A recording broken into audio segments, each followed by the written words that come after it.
Who are you to challenge my supreme dominion? I am your death, come to claim you at this twilight hour.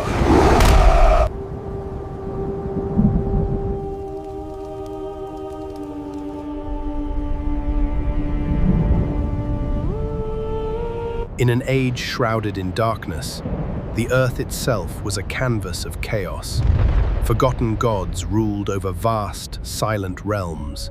In the ancient world, his power was absolute. Hiranyakashipu challenged the very heavens, demanding that all creation bow to him alone, a king who truly believed he was a god. Behold the unstoppable reach of the Asura, 1,000 kingdoms bound by iron and fire. Our glory shall eclipse the gods themselves. Tremble, you wretched, shining gods! Gods! Is this all your heavens have?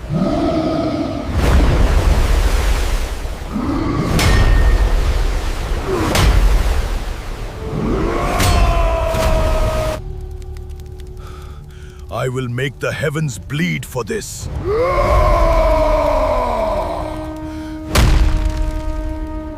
I swear by this bleeding sky, they will pay for what they have done.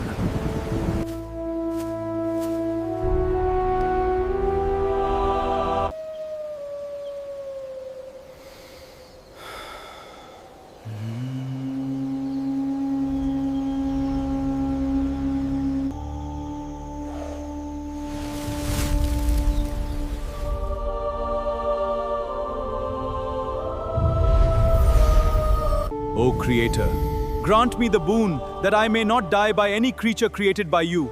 I grant you your wish, though such immortality is hard to obtain. Blessed with a boon that made him a god among men, Hiranyakashipu claimed his ultimate power. He returned to his kingdom in absolute triumph, ready to challenge the very heavens. The heavens fell before the unstoppable march. Celestial warriors bled, their light fading into the dust, as the Asura legions claimed absolute dominion. I am the supreme ruler of all the three worlds. There is no other god besides me.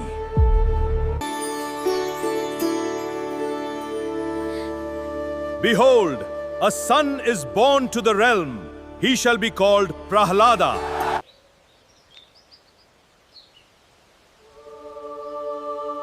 Om Namo Bhamo Bhagavate Vasudevaya.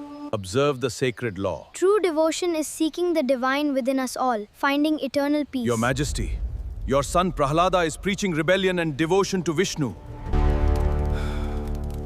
Where is your god, Prahlada? He is everywhere, Father. Even in this pillar? Take the boy away. He must be punished for his treason.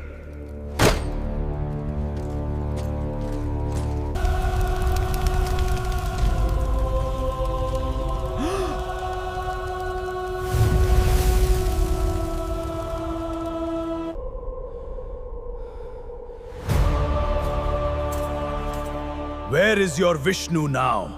If he exists, let him appear! He is everywhere, my lord, even in this pillar.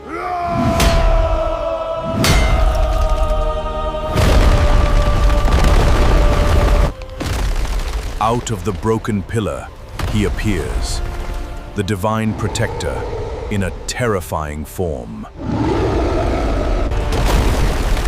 Who are you to challenge my supreme dominion? I am your death, come to claim you at this twilight hour. I am your death, O king. It cannot end like this.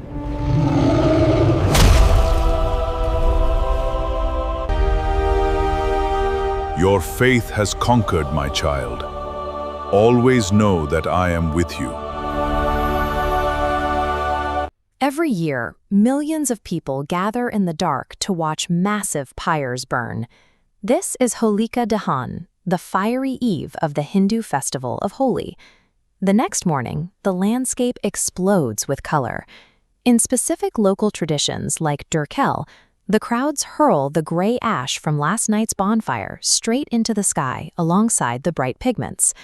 That ash is the physical residue of an ancient legal dispute. These celebrations commemorate the story of a cosmic dictator who wrote himself a flawless contract for invincibility and the precise, fatal loophole used to kill him.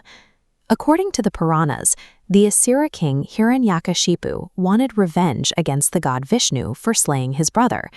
To get it, he stood completely motionless in a valley for 11,500 years. He stayed there so long that insects consumed his flesh, leaving only a skeleton kept alive by sheer willpower. The extreme physical discipline generated so much heat it threatened the entire universe. The creator god, Brahma, was forced to intervene and offer the king a reward. The king demanded immortality. Brahma refused. So the king drafted a loophole. He asked for, and received, a specific set of protections. He could not die inside any residence, nor outside any residence. He could not be killed during the daytime, nor at night. He continued locking down the variables. He could not be killed by any human, any animal, any god, or any demon. And finally, he could not be struck down by any weapon, whether living or non-living. By mathematically eliminating every possible vector of death, he created an airtight insurance policy. With his invincibility secured, Hiranyakashipu assumed absolute control of the universe. The only real threat to his authority developed inside his own palace. While the king was away performing his penance, his unborn son, Prahlada, received spiritual instruction in the womb from a divine sage. Prahlada grew into a devout worshipper of Vishnu, the exact god his father despised. The king demanded total submission. When Prahlada refused to recognize him as the supreme lord of the universe, Hiranyakashipu's anger spiraled into violence. He repeatedly tried to execute his own child. In his most desperate attempt, the king ordered Prahlada to sit on a blazing pyre in the lap of his aunt Holika, who possessed a special boon protecting her from fire. As Prahlada calmly chanted Vishnu's name, the flames consumed the fire-immune ant, leaving the boy completely unharmed. A dictator who maintained absolute physical control over the universe found himself powerless against a child's quiet, unyielding faith. Pushed to the breaking point, the king demanded to know if his son's god was truly omnipresent. He asked if Vishnu was inside a nearby pillar. When Prahlada answered yes, the king took his mace and smashed the stone structure to pieces. A deafening roar echoed through the hall. From the rubble emerged Narasimha, a fierce avatar of Vishnu. Narasimha moved through the margins of the king's legal language. He struck at twilight, the fleeting moment between day and night. He cornered the king on the threshold of the courtyard, a space that is neither fully inside nor outside. The avatar was part man and part lion, bypassing the rule against humans or animals. He pinned the king across his thighs, meaning he was neither on the ground nor in the sky. And for a weapon, he used his own fingernails. They were neither living creatures nor forged weapons. With every single clause legally bypassed, Narasimha disemboweled the unkillable king on the spot. The extreme legalistic specificity Hiranyakashipu used to build his fortress of invincibility became the exact map used to dismantle it. In the aftermath of the violence, none of the assembled deities could calm Narasimha's fury. Finally, Prahlada stepped forward. He didn't ask for power or wealth. He asked the avatar to forgive his father. The text resolves the king's narrative with a specific theological rule. Divine hostility acts as a purification.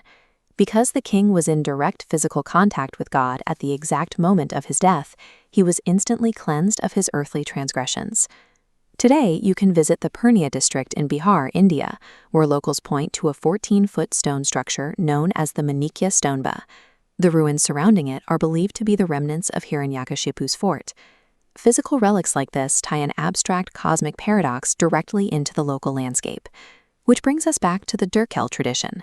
When crowds throw the ashes from the Holika pyre into the air, they are recreating the physical destruction of the king and his fire-immune sister. The ash represents the victory of good over evil. It is the visual proof that worldly greed and arrogance eventually burn away. The colors of holy serve as a living record of this cosmic litigation. It is a reminder that even the most airtight contract for absolute power leaves behind a gap in the fine print. This Indian creator has shared my story with all of you. To encourage and support his efforts, please subscribe to this channel and continue watching the video.